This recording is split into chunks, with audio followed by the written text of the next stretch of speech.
big corporations and monopolistic entities. So whether it's corporate landlords, thank you. Whether it's corporate landlords, big pharma, even talking about certain apps and whatnot, we've all been price gouged. And especially in the last couple of years, especially during COVID, we've seen how grocery prices have skyrocketed, how our rent and housing prices have skyrocketed, and we know that we've all been brought to the brink as everyday people. And now what we have to do is, instead of taking it, and instead of continuing to see our rent go up, our groceries go up, we have to organize ourselves and use our political power to fight back. And so that's what we're here to do today. I'm really excited to make sure that we're introducing and talking about a couple of different important things today. Today we have with us the illustrious chair of the Federal Trade Commission, Lina.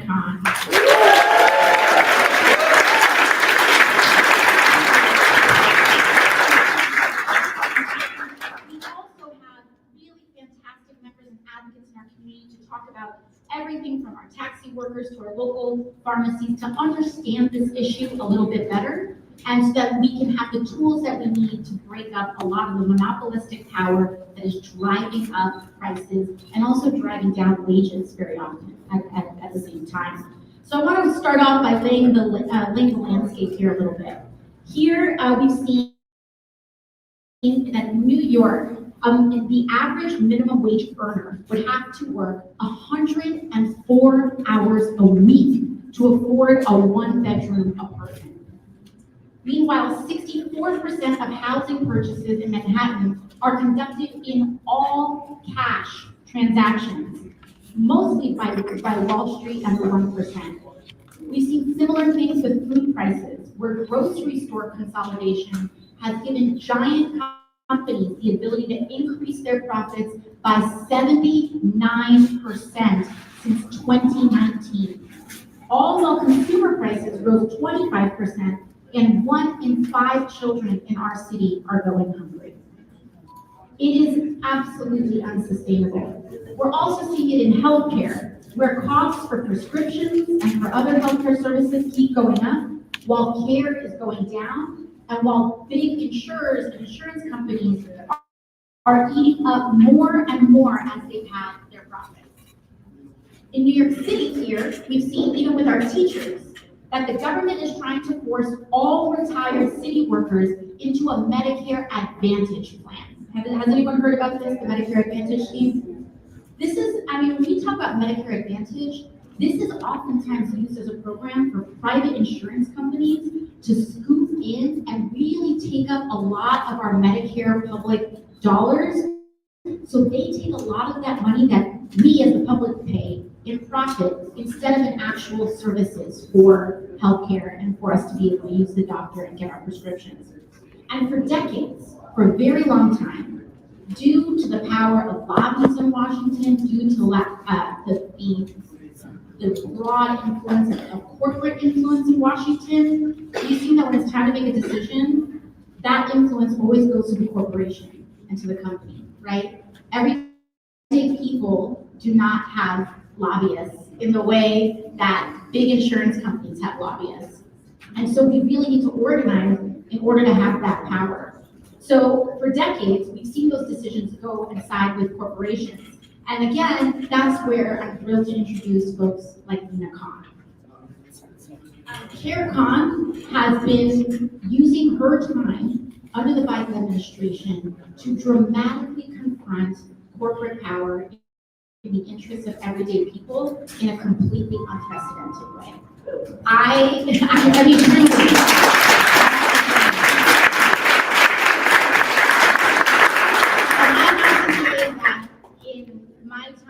Both in Congress and preceding it, I don't think I've ever seen a chair of the Federal Trade Commission wield their power as creatively and as affirmatively for the interests of the working class as I've seen Chair Khan do.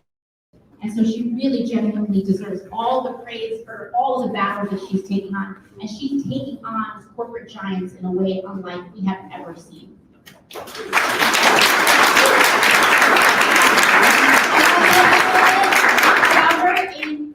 Just further 3 years under her leadership, she's gone after monopolies that have stood unchallenged for decades. She's cracked down on illegal practices that hurt renters across the country, telling corporate landlords who are starting to use AI to hide an old-fashioned cartel that is price fixing by algorithm is still price fixing.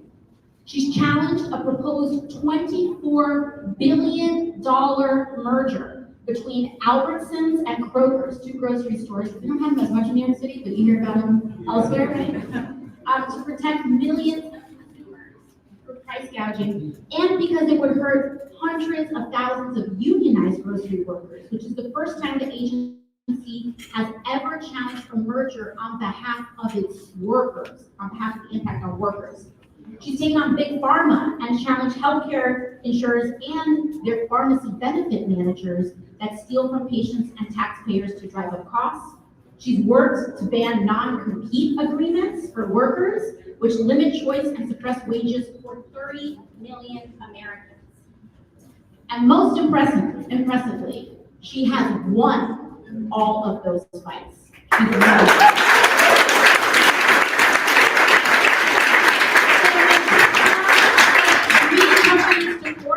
She has more than a 90% win rate in court. 90%. I need you all, yes. I need you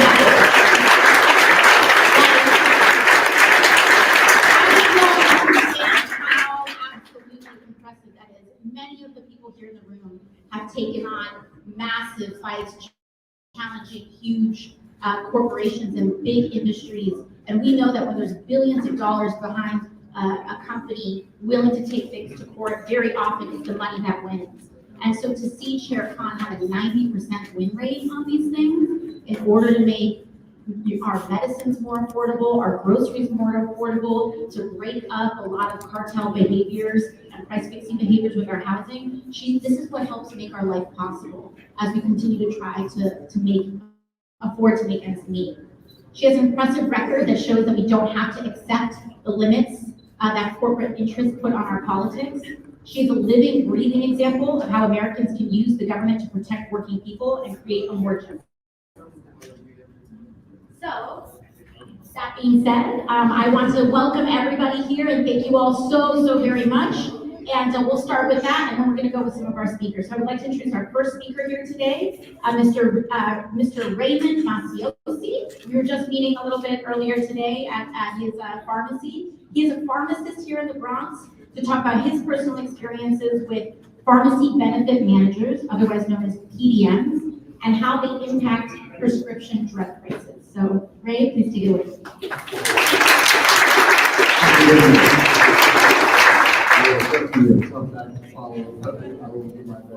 My name is Ray Maciosi. Since 1976, I've owned a Pilgrim Pharmacy in Congressman Ocasio-Cortez district. I'm here today to speak about a business that is a monopoly that surveys tell us very few Americans know about. PBMs, pharmacy benefit managers. The cost of healthcare is too high. When people talk about the high cost of prescriptions, they tend to blame the pharmacy, like mine, or the drug manufacturers. What they don't know about is that the hidden monopoly middlemen who are really in control, harming patients and squeezing pharmacists. They are the pharmacy benefit managers, the ultimate middlemen of healthcare. Here are some facts. The big three PBM companies control more than 80% of the prescriptions in this country. The parent companies of all three are in the Fortune 500, they're the top 15 in the Fortune 500, and combined, they did $850 billion worth of business in 2023. All three control what medications you can get by deciding what drugs are on their preferred list, what your co-pays are, and they also determine how much pharmacies get paid. The same three often force their doctors to call them for prior authorizations, permission doctors need to get to prescribe medications for you or your family. PBMs have long been a mystery to the public due to their convoluted, complex business model that they themselves designed. They want to remain mystery. They oppose healthcare transparency, something sorely needed in the system. They're kind of like a stealth bomber, flying under the radar, causing havoc and destruction. Although they don't provide any direct patient care, there they are, reaping in enormous profits while negatively impacting patients, medical providers, and pharmacies. All three of these reimburse pharmacies much less than their cost for many of the most important medicines, sometimes up to $100 less. Because we deal with them every day, independent pharmacies are really aware of PBMs, and they've been aware of them for decades, being subjected to take-it-or-leave-it contracts and intimidating community pharmacists. That intimidation forces me tonight not to mention those companies by name. I would be violating their big clauses in PBM contracts if I said anything negative about it. During the pandemic, we independent pharmacists proved our value to the communities we serve, providing readily accessible testing, vaccines, and other services. With us, it's all about relationships with our patients. Nationally recognized chain pharmacies recently announced intentions to close thousands of their stores throughout the country, making the survival of independence even more important. Monopolies are dangerous because they place too much power in the hands of too few people. We applaud and enthusiastically support Commissioner Khan and Congresswoman Ocasio-Cortez in their efforts to bring these and other anti-competitive monopolies into public awareness. Awareness is an important first step. We look forward to bold, curative actions by our government and their oversight agencies. Thank you.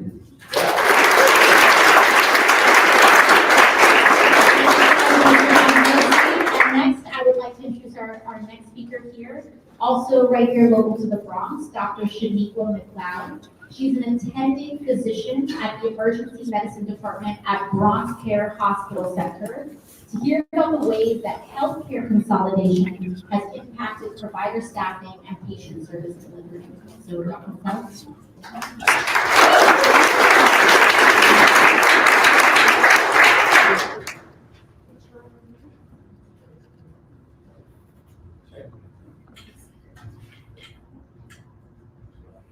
Chairwoman Khan and Representative Ocasio-Cortez, thank you for the opportunity to address you today. My name is Dr. Shaniqua McLeod, and I proudly serve as an emergency medicine advocate at the Bronx Care Health System, the largest not-for-profit health system in the South and Central Bronx.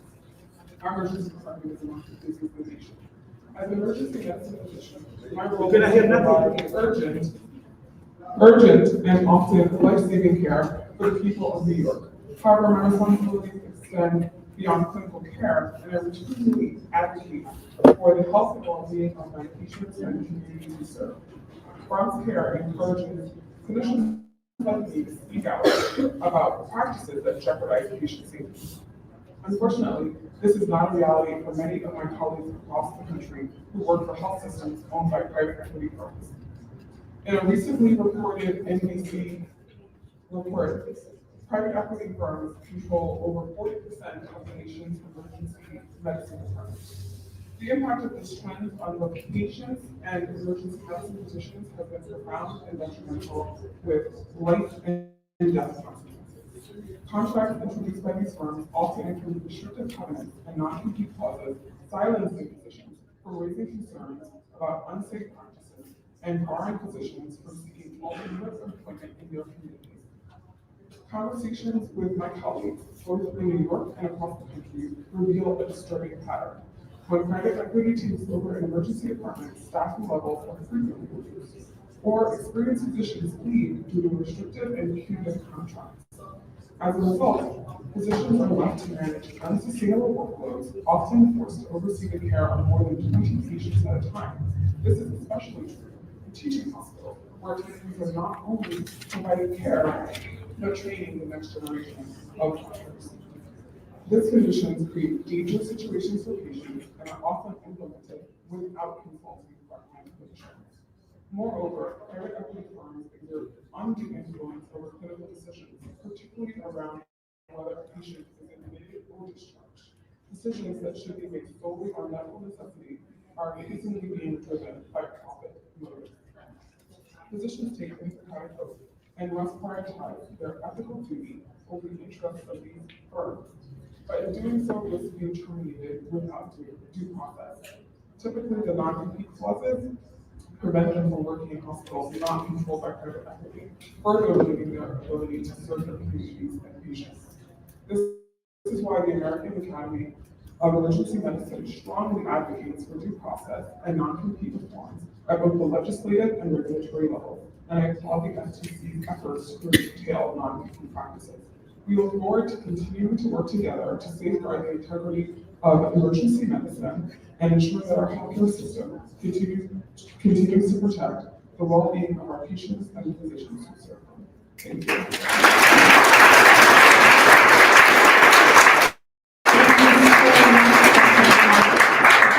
Thank you for your service to our community. It's so incredibly important. Now, next up, one of the things that we really want to start attracting some attention to in the community is the presence of these large corporate landlords and what it's like being a tenant with a large corporate, under a large corporate landlord company. So that note, I'd like to turn it over to Ms. Corinne Golden, who will share her experiences as a tenant living under a predatory landlord.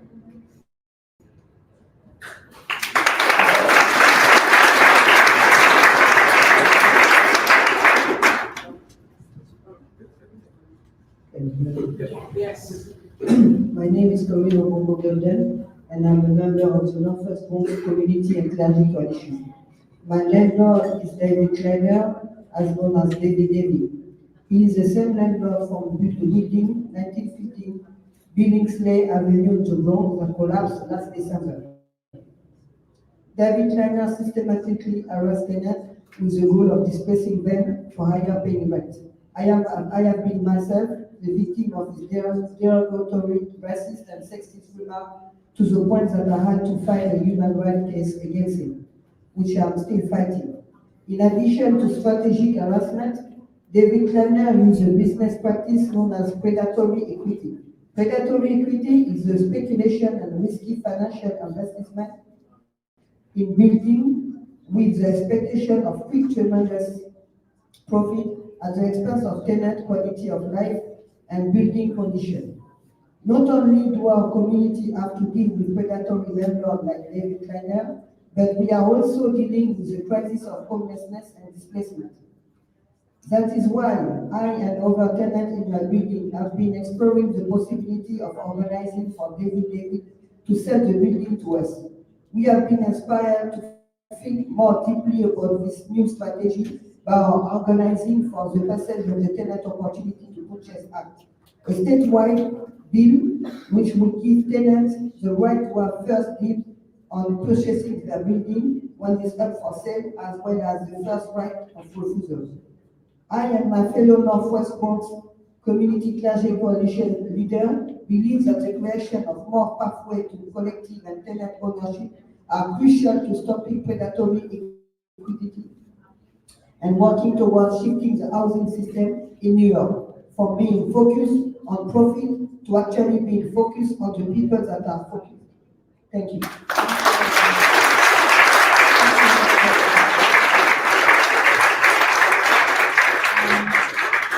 I'd like to introduce you all to our next speaker, Ms. Bhairavi Desai. She is the Executive Director of the 28,000 member New York Taxi Workers Alliance, which is a labor organization of Uber, Lyft, and Yellow Cab taxi drivers.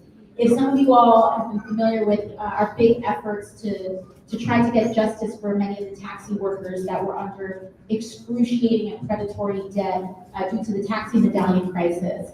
And I don't know if you all remember the hunger strike that they engaged in to win and pressure the city. And we got federal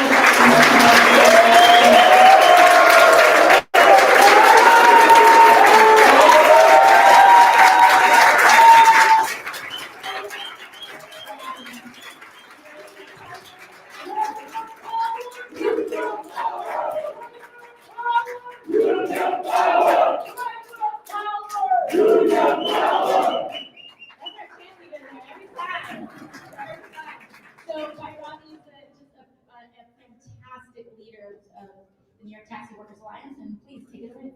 Thank you so much. Good evening, everybody. As the Congress member said, my name is Valerie Desai. I'm the Executive Director of the Taxi Workers Alliance.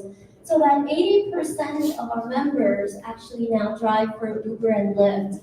Boy, if you were to go into the dictionary to look up, predatory practices, anti-competitive practices, I'm pretty sure Uber would be the image, Some people think of it as a corporation, it's even become a verb, right? But as they say, not everything that glitters is gold. Behind the shine of Uber is tremendous exploitation. Our members begin every single day at a negative, having to pay sometimes as much as $90,000 for the vehicle. Every single operating expense in the industry is paid for by the drivers. Drivers are also 30 times more likely to be killed on this job and 80 times more likely to be robbed on this job. They pay the expenses and they bear all the risks and they see none of the profits. At the moment, Uber and Lyft are engaging in something called lockouts, where, imagine, in 2018, the city of New York engaged in regulations to require the minimum that the companies must pay the drivers on every trip so that the drivers could earn nothing less than a minimum wage. Minimum wage. We're not talking about people getting rich. We're talking about minimum wage to allow people to live a dignified life outside of poverty. The city found that 86% of the drivers at the time were under poverty. And so when the city set these regulations, they also require that Uber and Lyft must pay for drivers for their empty time in between dispatches, because the driver is working. If they don't have a trip, it's because the company has not provided it to them. Well, today, since the summer, Uber and Lyft have been locking drivers out of the app in order to manipulate how empty drivers appear to be, just so they do not have to pay the minimum rates to the drivers, bear all the expenses, and take all the risks. These same corporations, Uber, after it went public, raised the fares on the public by over 60%. Today, while they're locking drivers out of the app, when drivers go into a surge zone where the public is being charged more because they've been told that there's a scarcity of drivers, the drivers are still not allowed to get back onto the app. The very scarcity that the companies are saying is the reason they have to charge the public more for, they themselves are creating. On one hand, they're overcharging the rider. On the other hand, they're underpaying the driver. These practices, these anti-competitive practices, and their obsession to monopolize has always come at the expense of the drivers. For years, they starved the Uber driver so they could starve the taxi driver. Today, they starve the Uber driver so they can outcompete each other. These companies must be investigated. Their predatory practices of low pay, of over-firing, of junk fees, they must come to an end. Once upon a time, taxi driving was considered a pathway to a middle-class life. There is no excuse for the level of poverty that exists in this industry. You're working 60 to 80 hours a week. You are serving close to 1 million people in a global city that does not sleep, because you are constantly working. Poverty is a choice, it is a business model. And at this moment in history, it has become the heart of monopolistic capital. We must put an end to these practices.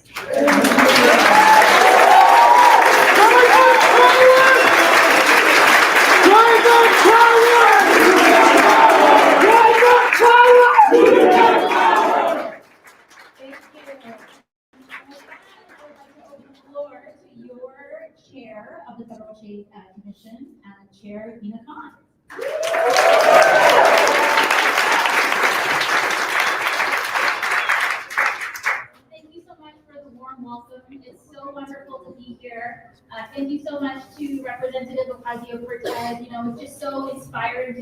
company who day in, day out is fighting for working families, even when it means standing up to powerful corporate interests. And so the people of Bronx and Queens are just so lucky to have such a remarkable fighter for them as well.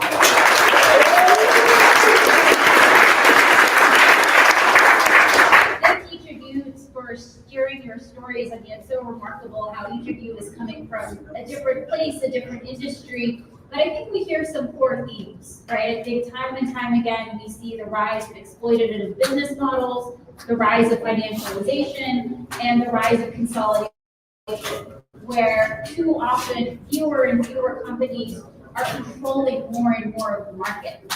And if you look at the last 40 years, I mean, one of the biggest hidden trends in our economy has been the enormous concentration of economic power. And you can just pick your industry, right?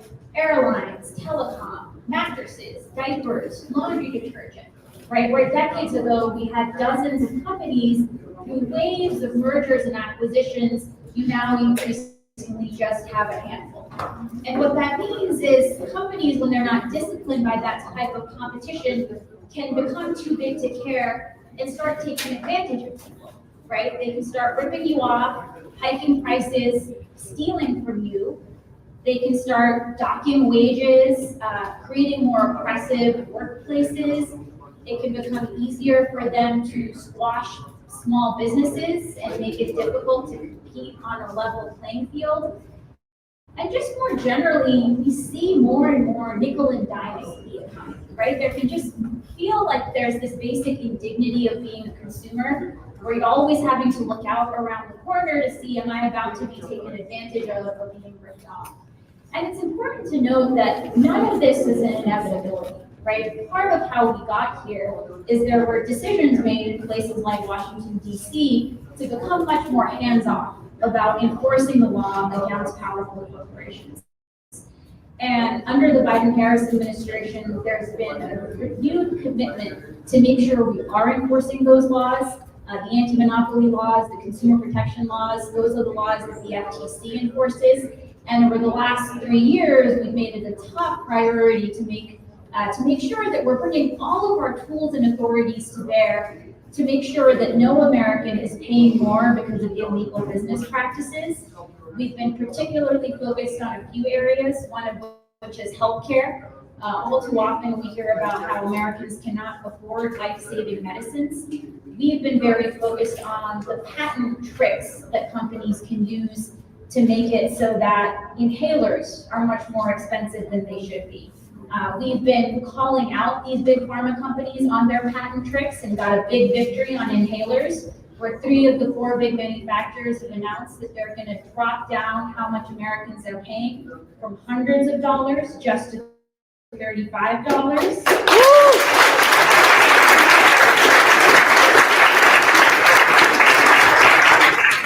Scrutinizing the role of private equity, where increasingly we see more and more financialization, be it in emergency medicine, in areas like anesthesiology.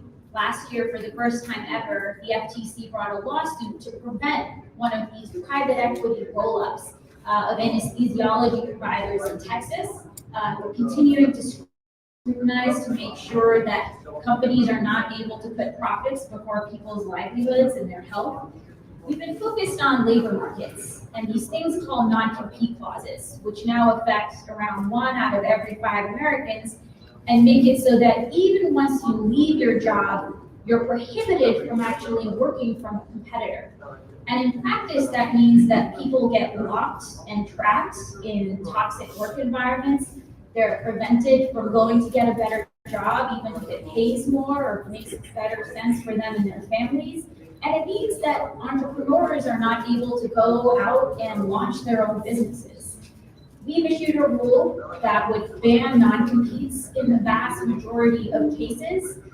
We're really excited about this. We think that this will not only boost wages for Americans, but it will also restore some degree of economic freedom to people. The big business lobby has sued us 3 times in 3 different courts. And so we're fighting that because we think it's just so important that Americans actually enjoy this economic freedom. And the last thing I'll mention is our work just taking on some of these junk fees and these daily traps that companies impose. We proposed a rule that would require that companies make it as easy to cancel a subscription as it is to sign up for one. We see that all too often.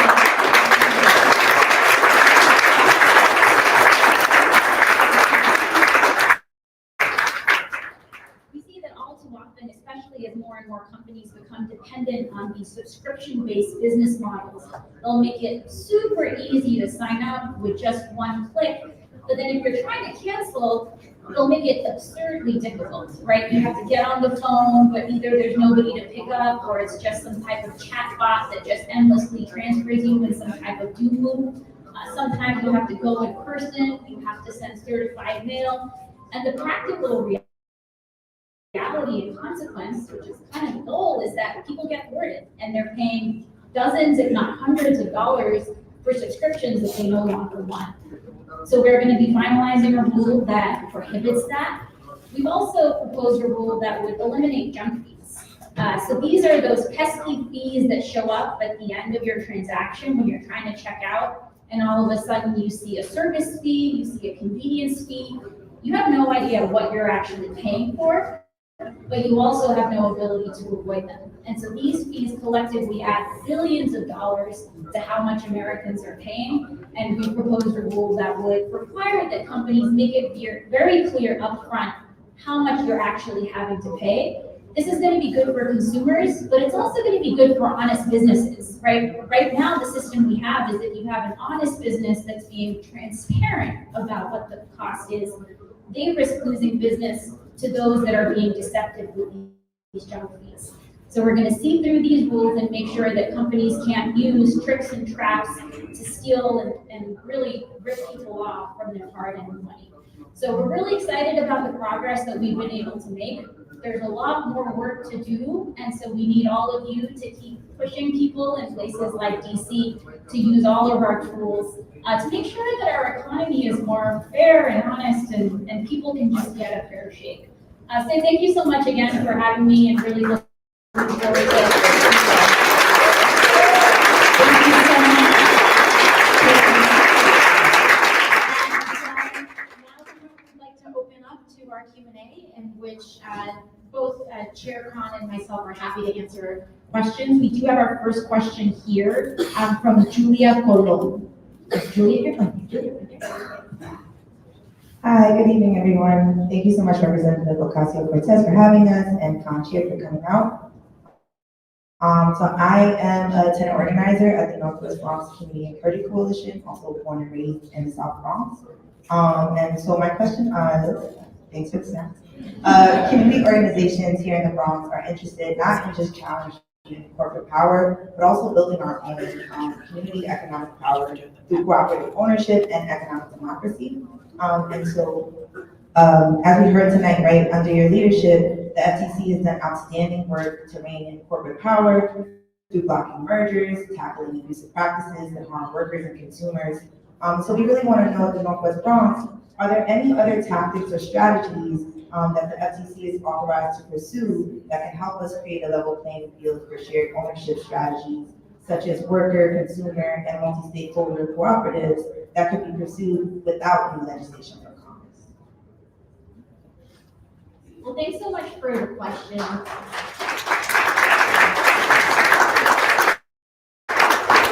So the FTC's primary tools are law enforcement and rulemaking, and so we primarily have the ability to stop corporations from breaking the law. One area, though, where we intersect with what you're saying is there's actually been efforts in the past to weaponize antitrust law against workers when they're trying to gather together to fight corporate power. Antitrust law was weaponized over a century ago, but even more recently, candidly, under administrations of both parties, there were efforts to say when workers are trying to come together and collectively organize against some of these companies, well, maybe they're colluding or maybe they're creating a cartel. And I've heard directly from a lot of, gig workers in particular, that this has created a real sense of fear in communities where they say, well, if we try to organize, are we going to have the antitrust cops after us? So I've made it very clear that as long as I'm at the FTC, we're not going to be using antitrust law on that way. The labor laws are very clear. American workers have a right to organize and to collectively bargain. And so we've made very clear that we are not going to be doing that. I think there's a lot of opportunity to continue to organize around these areas. And if you have ideas for what the FTC can do, we're very good at that.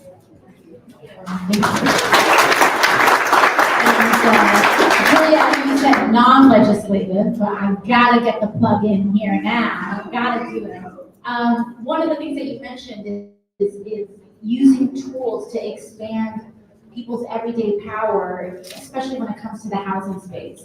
And one of the things that we see is how the private market is just squeezing every single one of us. You know, I grew up, when I was born in the Bronx, buying an apartment was still something that a family could aspire to, that was affordable.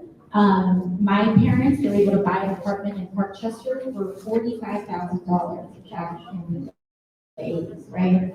We know that's not the reality anymore. And beyond that, what we're also seeing is that these big companies like Zillow and private equity groups just vacuuming up, buying up all cash, all of the homes and starter homes that are meant for people like you and me to be able to buy and start a family for the first time.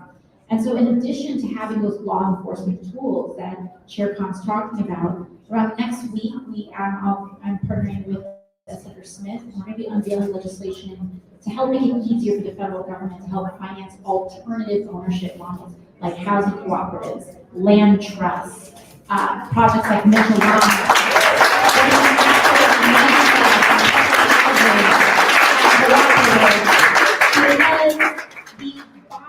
selling and auction and highest bidder price model to housing is not the only way that we can build housing. And there is another way, and we have to expand those alternatives if we're going to make housing continue to be accessible for all of us. So thank you for that. For our next question, we have Anatol Ashraf, who's got our question pulled up. Anatol? Hi, thank you, Congresswoman. I am the current engineer of Queens Community Board 2, representing LIC, Sunnyside, Woodside, and you are very much missed in Sunnyside. This question is for Chair Khan. Thank you for everything you do. Data doesn't call the new oil in terms of value, right? And especially corporations. So how as consumers can we better protect our data in the age of AI? And to go further, are there any ideas to be compensated as consumers for it? Yeah, it's a really good and timely question. I mean, I'll just say at the FTC, we also enforce the laws protecting people's privacy and data security. And, you know, for a long time now, the approach to data privacy had been, well, as long as companies, you know, provide some type of notice, they have these long terms of service that just disclose to people what might be done with their data, everything's fair game. And I think we've seen that that's really a broken system, right? Especially as more and more of these services become part of navigating everyday life. It can't just be that if, you know, companies just create this lengthy term of service, they can do whatever they want with your data. And so we've, through lawsuits, been making clear that, especially when it comes to people's sensitive data, so like your health data, if you're using health apps, your browsing history, your precise geolocation data. I mean, there's basically like a wild, wild west out there where a lot of this very, very, very sensitive data about people is being bought and sold by all of these data brokers and used in all sorts of really dangerous ways. So we've made clear that companies can't do that by default, that unless people are affirmatively giving their permission for this type of sensitive data to be shared or sold, companies can't do that. I think you're right that with AI, there are a whole set of additional questions and challenges. From where the FTC sits, it's difficult to say overnight, hey, everybody has to be paid for this data. That's probably something that will have to come from Congress. But I know there is a lot of worry about how, especially for creators and artists, it can't just be that all of their life's work is being dramatically devalued because you have all of these machines just ingesting your work and spitting it out. So it's a big challenge. I don't know candidly if the FTC is going to be able to come up with a solution, but I know we have very creative but hardworking members of Congress. Thank you so much. And also to complement that answer, one of the roles that I've taken on in this Congress is that I've been named to the AI task force, the bipartisan AI task force in Congress. And so we've actually been engaging a lot of both Democratic and Republican colleagues on this exact question. Because how is it that a big company can just set itself up and vacuum up any books or articles that you might have written, any music that you might have created, or anything else to that extent, and be able to use it to produce value and make money on their own without any sort of royalty or compensation to you for things that you created. So these are things that we're actively working on right now. One thing that is on the immediate short term that legislation I've been leading in Congress that we're hoping, knocking on wood, we may have a vote before the end of this year is something known as the Defiance Act. In one of the most pressing and urgent areas where we have seen has been in the realm of sexual exploitation and the development of AI-generated, sexually exploitative, non-consensual material of other people. So it used to be that if you wanted to generate, I mean, it's a sexual crime. We're talking about a sexual crime here. But if you wanted to generate a non-consensual pornographic material of an individual, you used to need about 50 images to input into either an AI or something like that to generate about this. So sometimes you would see this exposed to public figures, but not to everyday people. Now with AI, all you need is one image that you put into a generator, and you can create quite realistic, non-consensually, sexually exploitative material of an individual. And it is an absolute crisis that we're seeing right now. It's rolling out in the form of bullying in middle schools and high schools, intimidation of women as they descend in the workplace and try to kind of diminish their public standing. And it's become an enormous problem. And what's even worse is that if you are a victim of this kind of crime, there's well, it's not a crime. If you are a victim of this kind of behavior, there's no legal recourse whatsoever for you. Because this is a new technology, a new modality, a new type of offense. And so the Defiance Act is new legislation we've put down in order to create a legal recourse for victims of this, in order to go after individuals who knowingly generate and perpetuate non-consensual pornographic material. And I'm very happy to announce that this week we got our first Republican co-lead for this legislation. And we also have several Republican co-sponsors, so it looks like we're going to have some momentum. But this is just what we hope to crack down to open the silo as we open some of these other questions around intellectual property rights and many others. So thank you very much. And lastly, our last question, next question is coming from Ebony Hollingsworth. Is Ebony here? Great, Ebony, thank you. Good evening, my name is Ebony Hollingsworth. I'm the outreach chair for the Bronx chapter of WSP. My question is for Chair Khan. Every time I go to the supermarket, I get sticker shock. Groceries are so expensive now. For example, I usually purchase an 18 count of eggs for my family. About a year ago, that 18 count was $2 and change. That same 18 count was almost $6 last week. I know I'm not the only one experiencing this. I hear that there are companies that control the price of many of the groceries that people need the most. Chair Khan, I heard that you have been trying to address this issue. Can you tell us about what can be done to help people like me who are worried about grocery prices? Thank you.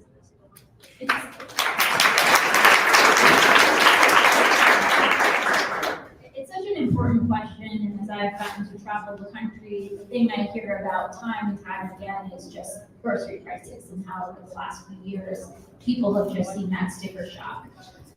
I think what's been really interesting is that we all know during the pandemic, there were major supply chain issues, and so we saw those prices surge. But that even after some of those supply chain pressures have come down, the prices have not come down as much. And I think it raises a really important question about why is that, right? This is happening at a time where some of the profits that these grocers are seeing are sky high. And it just raises the question about what's really going on here.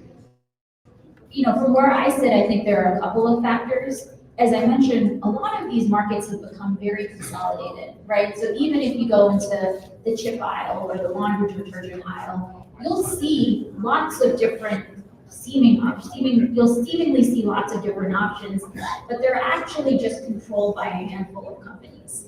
And when you see that type of consolidation and that diminishing of concentrated control, what you see is companies can get more power to jack up those prices. So that's just the backdrop, and we have to do a lot of work to make these markets more competitive. As the Congresswoman mentioned, the FTC is currently in court trying to block the largest grocery merger in U.S. history.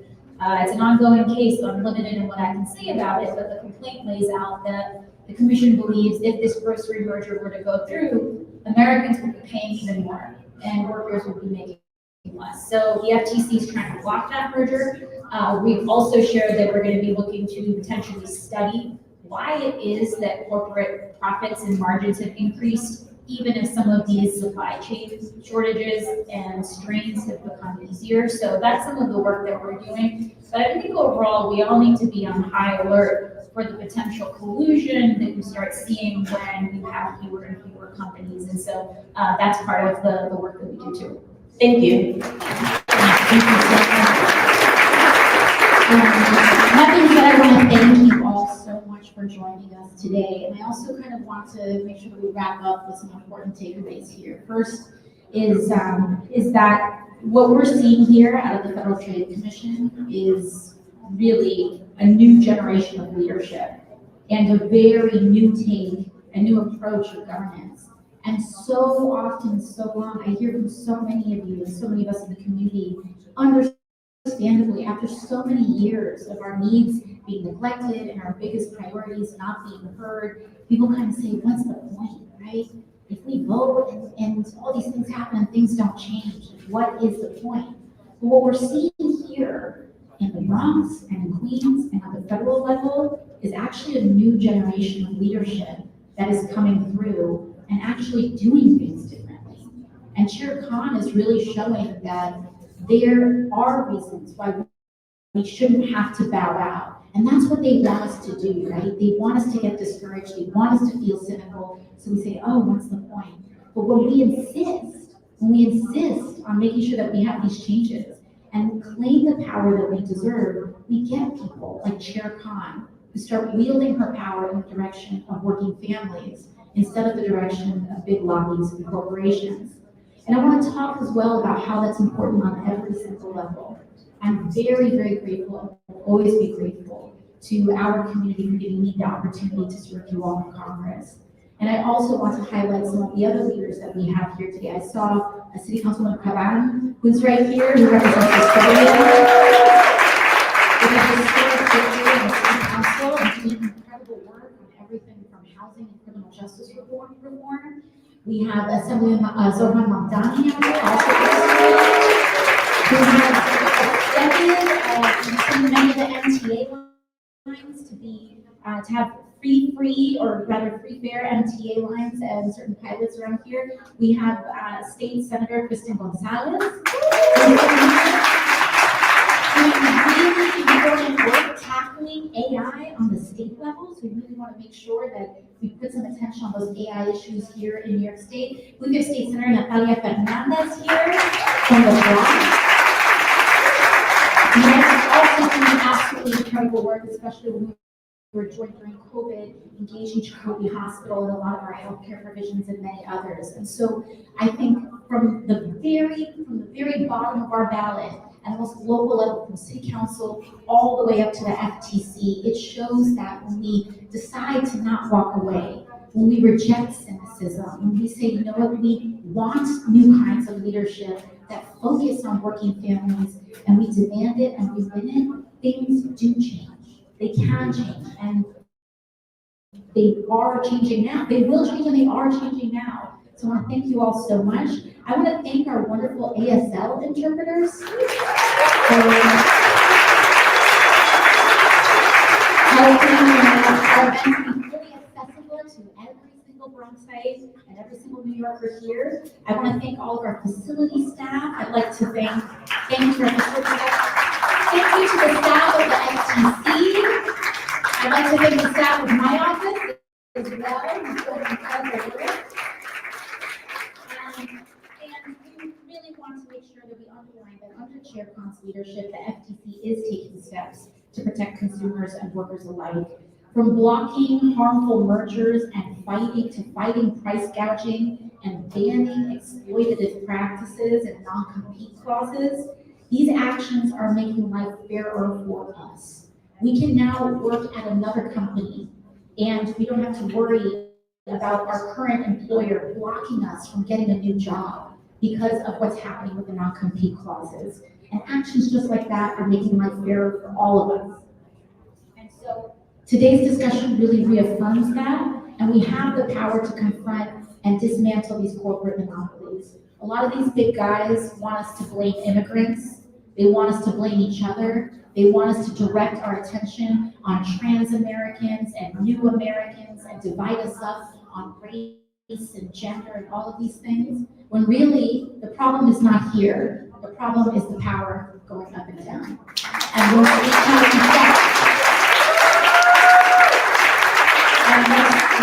that and say, no, we're not going to allow you to divide us up and hate each other. What we need to do is organize our power and confront the people who are exploiting us and taking the money out of our pockets. And once we unite, there's nothing that we can't do. And all we're asking for in this country is a fair shake. To be able to have one job, work 40 hours a week, and have that be enough to pay our rent and send our kids to school and buy our groceries and save a little bit and maybe take a vacation every once in a while. That's all that we want.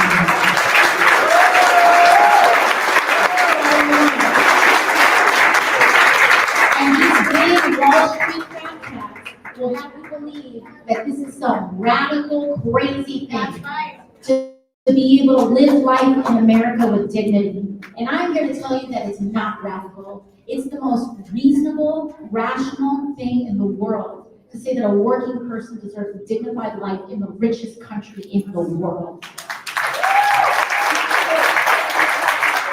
So that's what we're here to do. And it's part of the larger agenda that we're here to make sure that we get for, because we don't have to pay a rent amount of money for childcare. We shouldn't have to pay a rent amount of money for insulin and prescription. And rent itself shouldn't be 50-60% of our income. This is not radical. They will have us believe that it is. They will have us believe that it's controversial. But at the end of the day, 90, maybe 99% of Americans want the same thing, which is that. So thank you all so much again for joining us all today. We'll see you next time. Thank you.